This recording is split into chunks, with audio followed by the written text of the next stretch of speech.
is an exciting afternoon on the program Hanging Out, coming to you from NTA to your Reach Out station. What time is it again? It's Hanging Out o'clock. And we love to do it the right way. What is the right way? Bringing you resource people to entertain, to enlighten, and also to teach you what you did not know. Today is not an exception. My name is Ette Obot Njezi. I do not do this alone. I have my right-hand girl in the house who will paddle this hanging out canoe with me. T to the O, S-I-N. Yo, yo, yo. AKA Draw. Alright, okay. You love it today, I know. Yeah. How are you today? I'm good. How was your weekend? I would say I really rested well this weekend. You rested well? Yes, I and slept a lot. And then you're coming out on Monday hanging out. Fresh. Not just fresh, it's a yummy kind of hanging out today. Yo. What we love to hear most. Exactly. What we love to hear most and what we love to do most. Yes, absolutely. I'm a bloody foodie, you know that? So, it's such a yummy afternoon and we're bringing it piping hot. We have two great chef and food stylists in the house. How does it sound? What's the sound of that like? Yummy. Zeelicious. So it's a delicious hanging out afternoon and we are going to be hanging out with very brilliant, vibrant people in the house. That's not to tell you that we don't have other things for you today. Our regular basketballs. Her favorite segment, what she loves to do most, will be coming up, and that's our entertainment gist segment. And then we'll also have to give you back-to-back great musicals to enjoy your day with. That vibe that's going to last you for the whole week, that Sunday medicine. That's but now this is Monday vibes. Exactly. And now this is the segment that, you're not tossing for. Buzz Blues. Entertainment gist. But then, because of the caliber of people that we have in the studio today, we're not going to be doing too much of Buzz Blues because we need to hear the hottest. I hope you have your pen and paper to take notes. No, we're in the digital era. Okay. I can just, type away. All right, so our first story will be that of Spiral. He's hitched now. Beautiful. Yeah, he's gotten hooked now with his fiancée. And he's of the opinion that his fiancée is helping him in various aspects, especially financially. I mean, not helping him with finances, but not dashing him money. Exactly, but with the fact that being prudent about his finances, and she's all up for it. And I think, why would you even want to settle for someone that would not, elevate you? It doesn't even have to be financially only. So she just has to. Exactly. She just has to find her way to meet him. Meet him. And the person should not only be for finances, it should be for your general well-being, your physical life, your spiritual life as well. Yeah, for him to even come out and talk boldly about her, I believe she has been able to touch him somewhere nobody else has. Yeah. And that's the actual essence. And funny to say this because sometimes ago, somebody posted a picture of him kissing someone outside. You know how we can be taking pictures of people without their knowledge, and they're like, "Oh, see the Spiral that is shouting Jesus boy and social media." He's not that kind of person. Spiral is not that kind of guy. Well, it could be the girlfriend. So will you say Jesus boy cannot kiss? No, Jesus boy can kiss now. I know you like Buzz Blues in your life. If you don't have those spices of Buzz Blues, your life will be boring. Very boring, actually. All right, so let's leave it at that. Okay, and then another Buzz Blues, Buzz Blues before we go. Pella. So what did he do? What did he do? What did he do this time? Mr. Easy to come on his live stream. And you know what he replied? I mean, Mr. Easy. LALMAO. Oh, I like that. I mean, absolutely. I so love it. I think that's the best response. Best savage response. I am telling you, when I saw the video, he himself, that is even a live streamer, that you're supposed to be out there to even know all of these things, is saying he doesn't even know what LMAO is. And I'm like, excuse you? Yeah, in fact, that was just the best. I mean, who does he think he is? We are talking the high and mighty. It's easy to come on your show. And I don't know, but it's my opinion.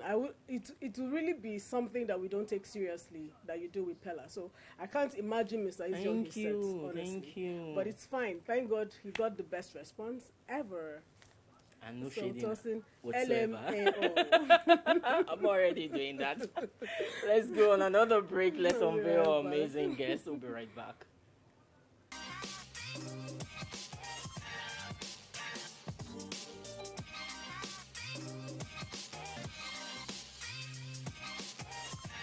Welcome back on the show, Hanging Out O'Clock. It's still NTA to your reach out station, and we are still handling Hanging Out. You know, this is a segment that is quite interesting because we always have a very delectable, intelligent, eloquent guest to entertain, inform, and enlighten us on a lot of aspects of life.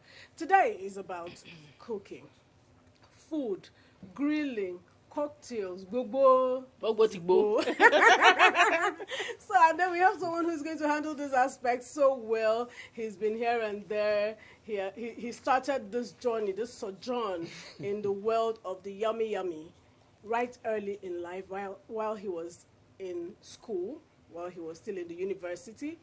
And I don't know how he managed that, but somehow he's here, a celebrated chef. He has actually had to do a lot of grills. The season 10 of Big Brother Nigeria, we just had him grill and give them the time of their lives. And we are looking forward to a time of our lives right now with Chef Ette Assam. Drum roll. Drum roll. Oh. Yeah, even drumming more than us. So, you know, when we see you, we see the lights, we see food, Yeah. we see drinks. Yeah, everywhere stew. Everywhere stew. Everywhere soft. So it's such a delight to have you right here in the studio Thank with you us. very much. You know, I had to look around if there's a grill stand and those your butterfly prawns and So I thought of it, but I just said if I should do that, we won't live here today. Because we it's will going to be a still. carnival. It's going to be a It's food we're barbecue talking carnival. about. What we are talking about? What are we doing So with I ourselves? guess both of you are foodies. Unrepentantly. Unrepentantly. And very good stuff, oh, not just any kind of I food. know, quality. Quality. Feed the body that works their money. Do you Yes. understand? Yes. We are here to hear more. You know, so it's exciting to know that you're a man and then you started this quite early. Yeah. You know, in grills you are there, in cocktail making. The question right now is, what does Chef Ette not do? That's a big one. You know, because he seems to be such an all-rounder. Yeah. There are people who can cook but they can't grill. Yeah. And there are people who can grill but they can't bake. Yeah. But the man right here does everything. So we want to know, Oga Jack of all trades, Don't worry. Master yeah, of it's them going to all. bust. master of them all. Yes. How do you do these things? Okay, so I have knowledge in pastry. I have knowledge in cooking, but I'm a pit master. Peace. Yes, there's a PITMAS. So Okay. we deal with the ground, ground. the fire thing. Oh my Yeah, goodness. so I'm a barbecue chef and I'm a pit master. I cook rice, but if you give me rice now, I won't cook. You have Why- passed that why level. is that? No, because you see, I specialize in meat. Oh. So I can do everything meat. I don't like saying it, but I can do everything meat except human being. That's a good one. Yeah. That's a good one. And then I'm a bit curious, you know, because that's an aspect everybody cannot do. Yeah. We all can cook, and we know the quantity of spices to use according to the ingredients we Yeah. have. But right now, when it has to do with grilling, I see you grill live a whole cow, whole goats, and the question that comes to my mind is, how do you know what quantity is appropriate for a whole live animal? Okay, so by God's grace, I'm going to be 25 years in the industry. I'm already 25 years. I started like 2 months ago, 2001. So over time, experience has mattered. Like I rightly heard someone said this afternoon, make mistakes, make mistakes. If you don't make mistakes, you don't learn. So I decided to faced that, like I said, I faced one niche, and that was grilling. Pit mastering. Yes, I'm pit mastering. I'm a barbecue chef. So over time, I've worked with different ingredients and different measurements, and it just became part of me. It's just like you're driving. You don't have to start looking at the gear before. Exactly. It's in the blood. Yeah, so it's part of you. it's just. So you just know the right quantity of stuff to marinate. Yeah, but when I started, I did measurement. I still do measurement, but with time you just get to know. Just like when I started using thermometers to check the temperature of the meat. But now there's a way I can feel with your hands. Yes, there's a way I can feel the meat with my hands. I'll just tell you, this is about to go down. It's time to bring it down. Yes. All right, so let's take it down memory lane now. You've been in this work for over 2 decades. Yeah, now. 2 decades. Yeah. So, how did it all begin for you? How did it all began? From school. Interesting. And how did you now say, okay, I think this is where I want to go? So what I'm about to say here, please, don't follow me. Follow your passion.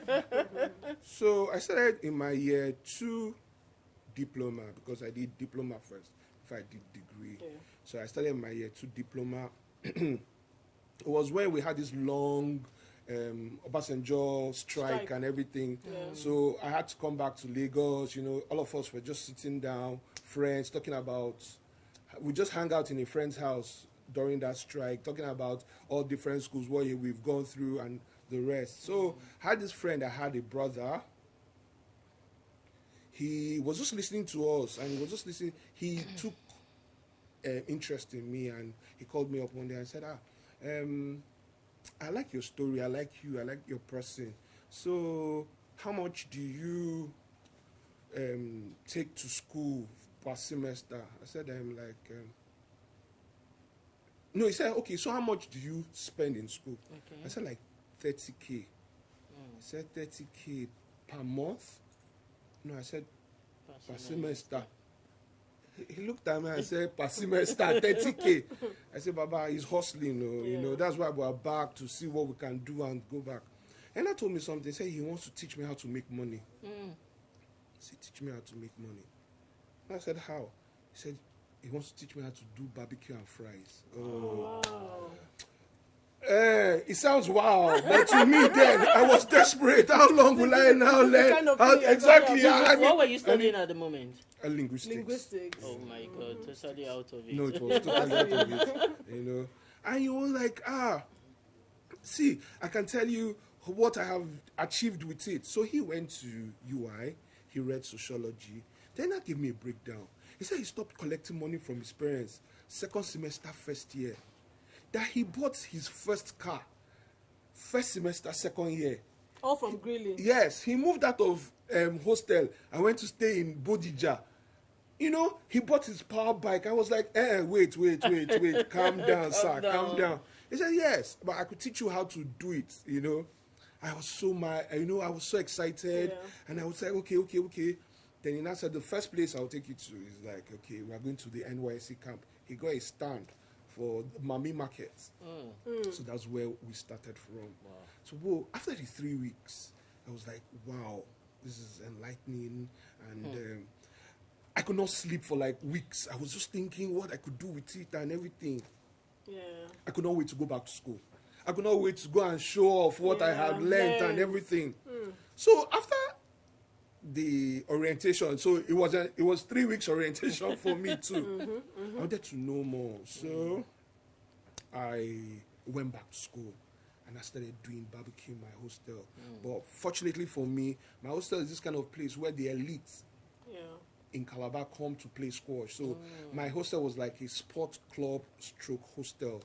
So that was where I started grilling. Until one of these days, one of the members just looked at me and said, he said, do you know that there's more to this grill than what you do? Then it was only chicken I knew. He just taught me chicken and how to fry chips. Okay. It was when he Chicken said, and chips. yes. Who will love chicken and chips? Those days in school, you don't hear the girl say, oh, are you taking me out? Let's go to have chicken and chips. So, but, after a while, I went to my hostel and I thought of it. And I said, come. This man has just said something very elaborate. He said there's a world called the barbecue world. And that was why, then there was no Google, no phone, no smartphone. So I had to go to cyber cafe. Oh my goodness. I paid for time. And I started Googling. And I started checking. And then I found out that, this is an empire. Oh my. I started seeing people from the Caribbean, North America, Mexico, South Africa. And it was not yet dominated yet. No. Wow. So I was like, wait a minute. And that was how I said, okay, it's time to dive into this world. And I dived in, and I've never regretted. So from time to time, then that was when I started doing my exams online to become a fellow in the American Barbecue Society. Oh, wow. Oh, yeah. Yes. That was where, you pay for all night. And then all night, they give you discount. Yeah. And the time frame is different from our own time here. Yes. So I had to stay all night, trying out recipes. I got some teachers, And my first book, funny enough, people don't understand that all these thrift books, that was what we call bend down select, and all those boys that sell books at the bus stop. Yes. That was where my knowledge started from. I was just going down Palm Grove one day and I just saw this book, Herbs and Spice. Wow. Every time I opened that book, because it was the first book I bought, Herbs and Spice. I'm a full fanatic on flavors. I love flavors. You see, what people don't understand that flavor is more than bouillon, salt, and pepper. Yeah. Herbs.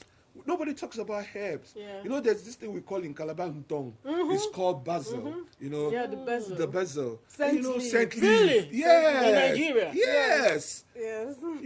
So nobody talks about all those. I see, and that's why I'm very, very happy from where I come from. Because they say if you marry an Efik or an Akwa Ibom person, thumbs up, thumbs up, thumbs up, thumbs up.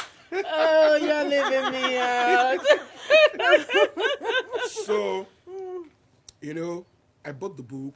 Before I started buying my barbecue books, I bought the book. I started digesting it, knowing different kinds of herbs, thinking of how to mix spices to my own unique tastes now. So that when you have me in your event or at your event, anywhere you have me, you say, no, I know that taste. It's different. You can distinguish from what he has put. And, I'm a big fan. I'm a big fan of flavor. I love flavors. And that's what and I know those are one of the things that have stood me out from the rest. Yeah. I'm not saying I'm the best. Oh, but, yeah. But once and it's there, it's always an Ette. it's eaten. Yes. You just know where it's coming from. Yes. Significant flavors. Yes. That's nice. Yeah, so, and I know that over time you've worked with celebrities and all, politicians, even the recent Big 10 Brother. over 10, Big Brother. Yeah, so amongst all of these, what would you say is the most memorable event that you've catered for? When I catered for Akon and Wyclef. Oh, well, they're not even Nigerian. Did you do for them together? No. It Oh, was separate separately. days. Yeah. Okay. Wow. So what was significant about Akon and So Wyclef? this is it. A South African was the director for the event. Apparently, it's Calabar Carnival. So then, we used to bring international guests. Yeah. So the South African was more like the director, how will I put it now? The coordinator. The coordinator. So he told the government that he wanted someone like they say in Coca-Cola Dome in South Africa, they always have backstage braai. So he wanted a braai. So lots of people were saying, Oga, which one is braai? I was about asking Oga, educate us. So everybody was asking. So Everybody was asking, which one is braai? He says, okay, do you know anyone that can barbecue? If the guy can barbecue, he can braai. Okay. So when he came, they now summoned, the owner said, okay, get him. And I came and I said, they say you can braai. I say, yes, I can braai. At the point, did you know what he meant? Yes. Okay. So, braai is just a technique that South Africans use to barbecue. Okay. It's called braai. Yeah. So when he asked me, so you can braai? I said, yes, I can braai. So okay, it's that. He wants me backstage for the international guests. And I said, no problem. And I said, okay, before they come, before we have the international guests, just do some little braai for us here so we can taste and know if you are up to, yes, you know this, yeah, exactly. So then I set up my grill, brought my boys, and we braaied. But he was not too concerned about me because he was trying to get the stage ready for the international guest, artist, and everything. He just passed and said, okay, just give me one of them there. He just collected it and ate. And he stood. And he was looking at me. And I was just like, oh, God, I messed up. And I said, okay, what sort of South Africa did you braai? Say South Africa. That means you went home. I'd not traveled. Yeah. I said, where's South Africa? I never go South Africa before. And the guy was a South African. Yes. So you took him home. Yes. You took him home with the experience. You're going up. You're going, no, you're serving acorn. You're serving acorn. And you're like, acorn. Wow. So when we got there, after the show, they came backstage, and definitely they need someone that will be the lab rat. And the lab rat was Acorn's bodyguard. So he had to taste it before Acorn would eat. Yeah. So he picked up the chicken, he tore it. Now looked at me. What part of New York are you from? I said, these people, when I just one day blow my... No, you're good, man. Acorn, this is good. It tastes it. It makes sense. The governor just told his PA, please let Ette pack this thing for me too, man. I need to feel him. And that was where the story became. Honestly, this story is endless. We are coming back to it because I want to know what was Acorn's reaction of this braai. Yeah. Let's take a break and we'll be right back.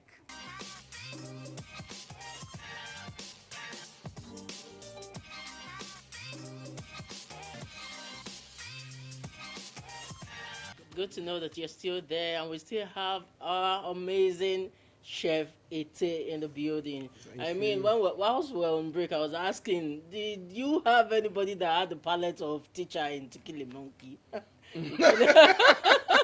No, that palette is an exclusive. I'm telling you, executive palette. I don't even expect any living being to have such palette around me. All right, so far, I'm sure that no matter what you do, there are going to be challenges, definitely. Lots of challenges. So can we just discuss lots of challenges. Like I said, it took a foreigner to believe in me before my own people would. Because you see, when I was catering behind, nobody really took notice of me until Acorn now said, man, this guy's food is good.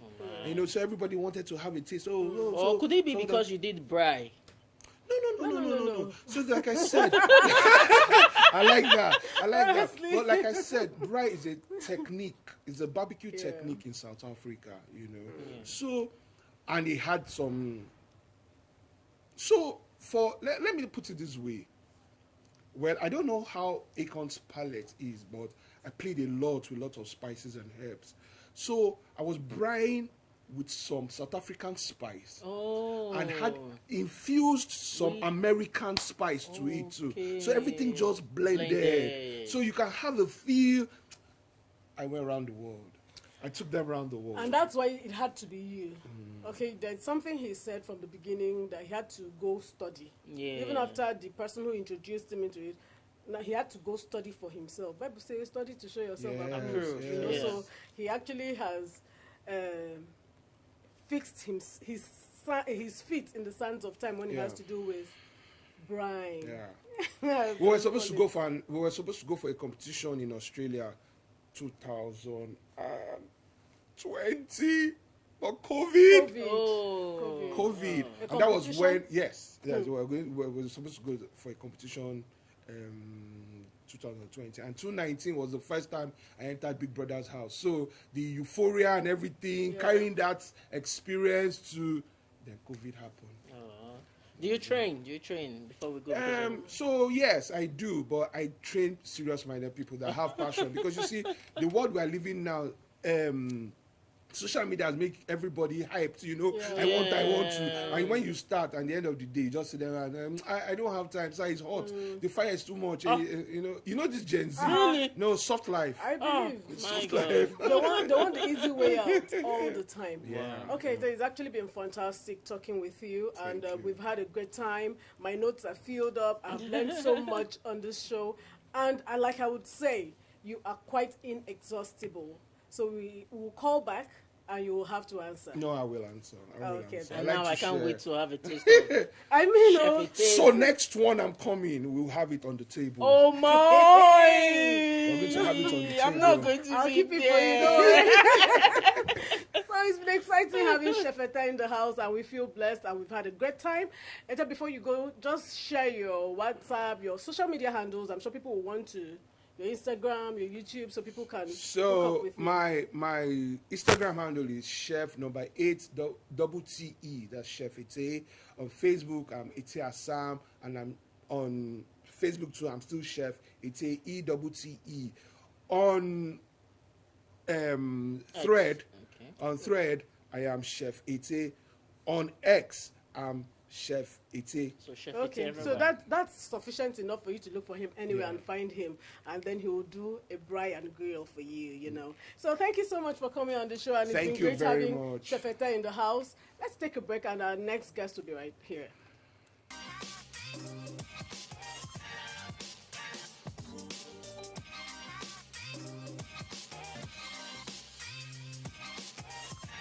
You're welcome back. He's still hanging out. And today, we have chosen it to be a yummy kind of Monday, having people who help you in your kitchen affairs. So, we have just been done with Chef Ette, and then we have someone. The most beautiful aspect of food is when it looks great. Sometimes, we first of all eat with the eyes, and that has to do with food styling. How is the meal that is so well prepared styled? If it's not styled well, we may not have to eat. So that's why we have the next guest in the house to tell us how can we be styling our meals. Welcome with me, Chef Debby, a renowned food stylist. Drum rolls.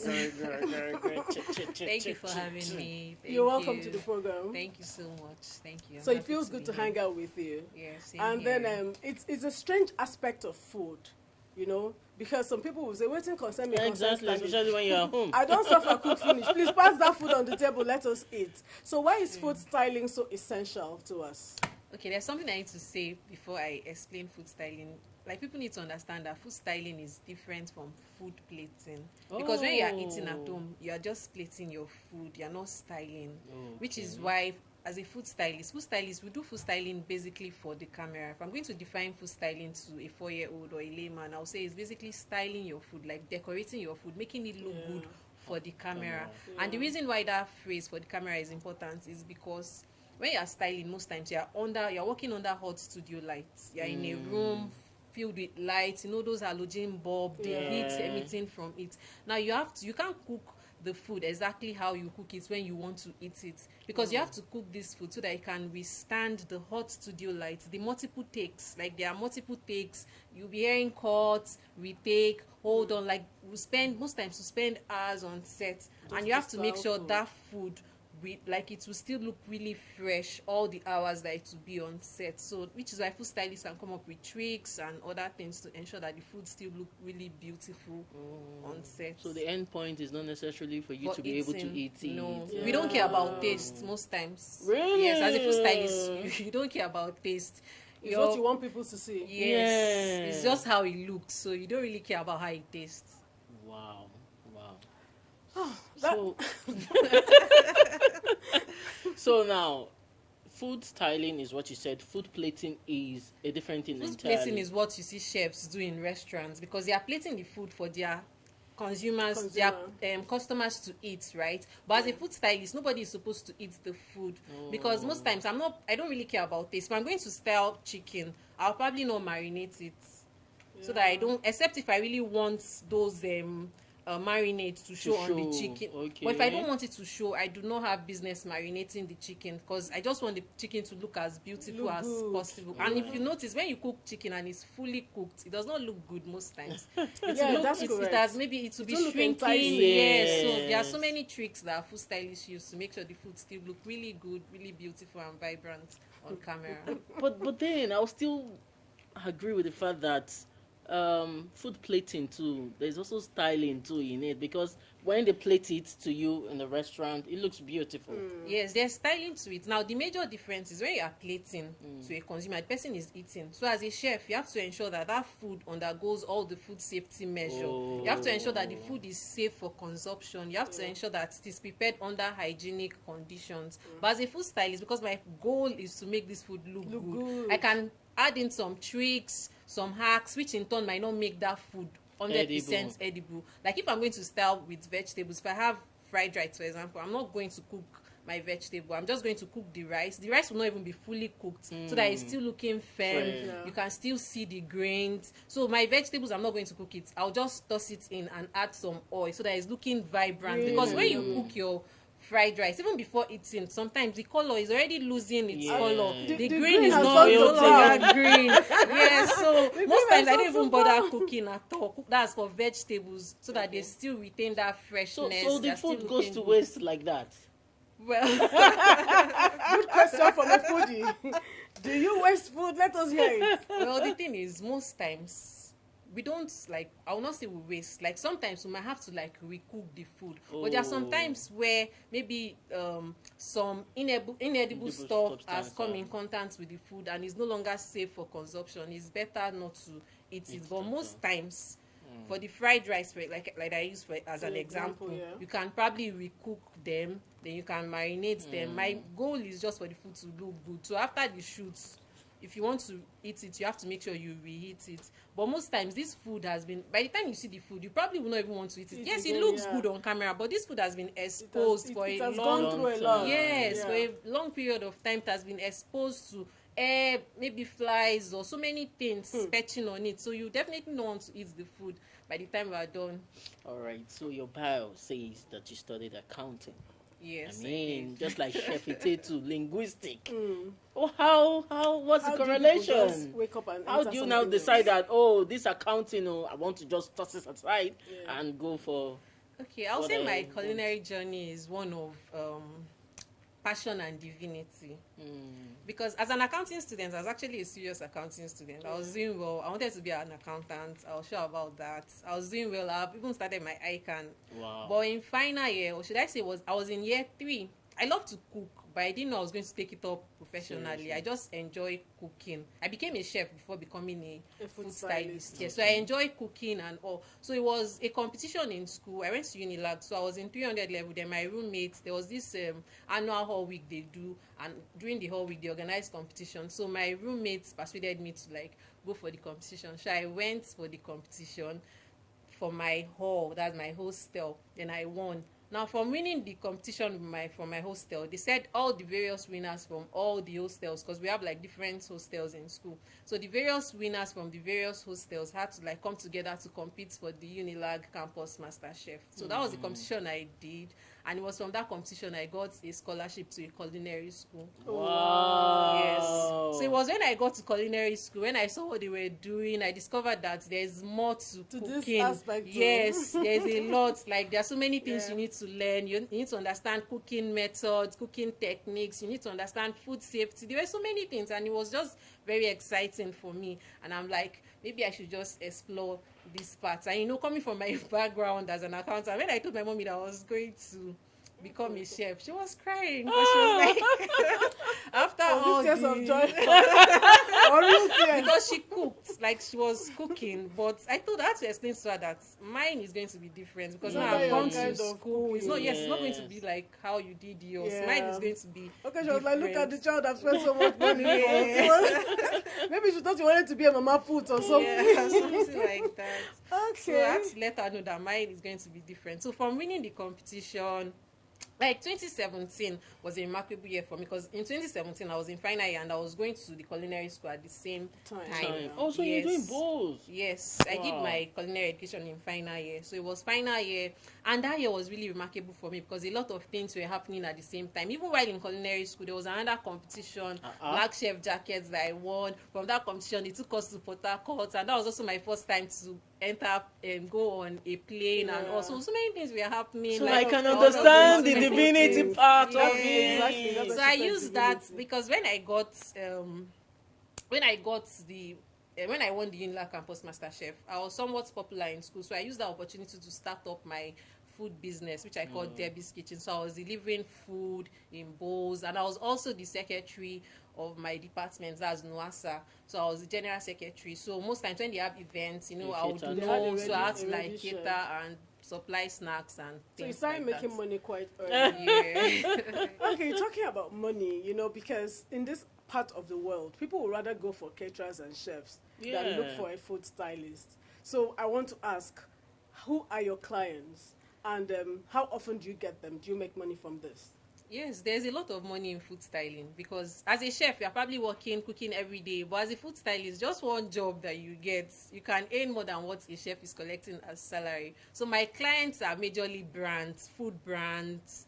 I don't want to call brands, but like food brands, restaurants, and maybe chefs too that probably have like... Let me take that from you. I remember when I was going through your page, I noticed you styled Hilda Bassey's food. Yeah. And she being such a remarkable chef, I want to know, why did she have to choose you, and what did you do for her in particular? Okay, now it was for our Christmas class. She runs this Christmas cooking class. She runs like cooking classes. So it was a shoot, like an advert to advertise the class. Okay. No, usually she does her styling and everything, but when she called, or when the person that called on her behalf called, like they wanted someone who can take off all of that stress from her, so that she can just focus on the shoot. So they needed someone to make the food look as beautiful as possible. They needed someone that can just take control. Like they don't need to start telling you this is what you have to do. Someone who knows. Yeah, someone who knows. So that was why they actually called me to style the food, to make the food look presentable, because cooking is one thing, then styling is another thing. So it was her restaurants. They made the food. We are going there soon, but we'll just need to take this break, and then when we return, we'll go with food. Cooking is another, but styling is something else. Let's go on a break, and we'll be right back.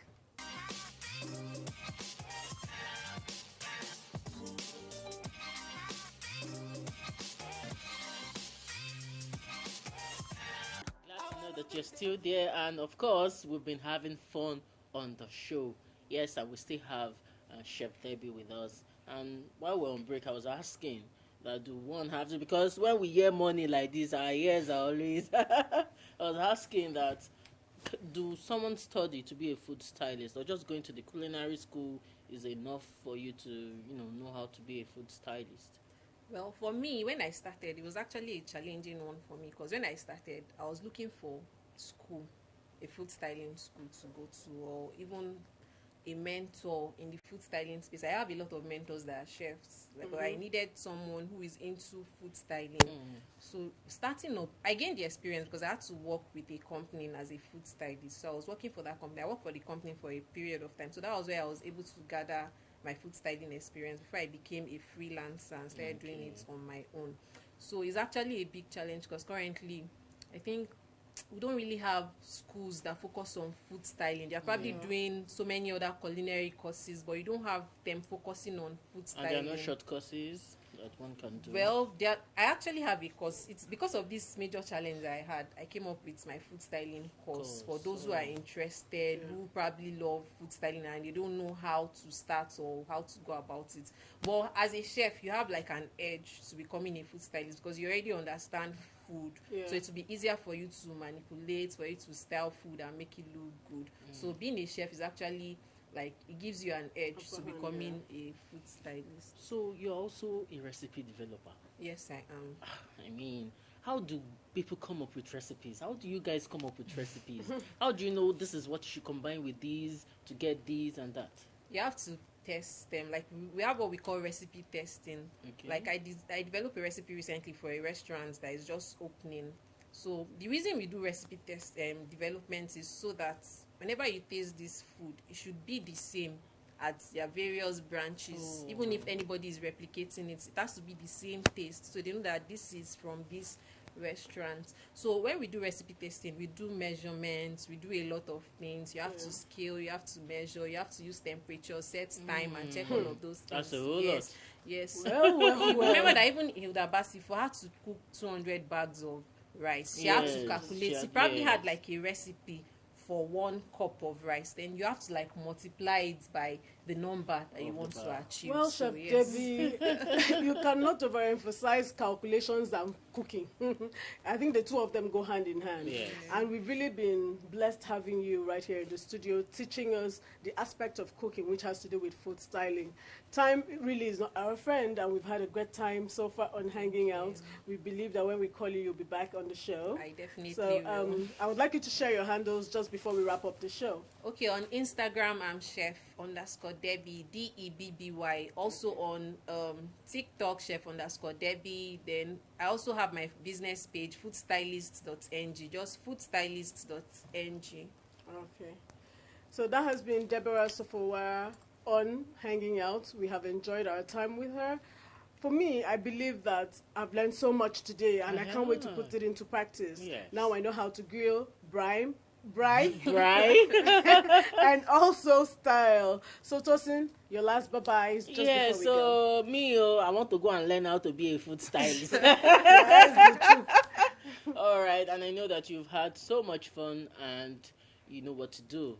Join us again next week when we give you another amazing time out on Hanging Out TV show. I remain Tosin, aka Joy Torat, and please follow us on Hanging Out on NTA2 on Instagram. Please also subscribe to our YouTube channel, Hanging Out on NTA2 as well, and watch our videos. Thank you. Thank you so much for watching. It's Hanging Out. We look forward to hanging out with you again next week. I am IT Obotunjezi. Bye-bye.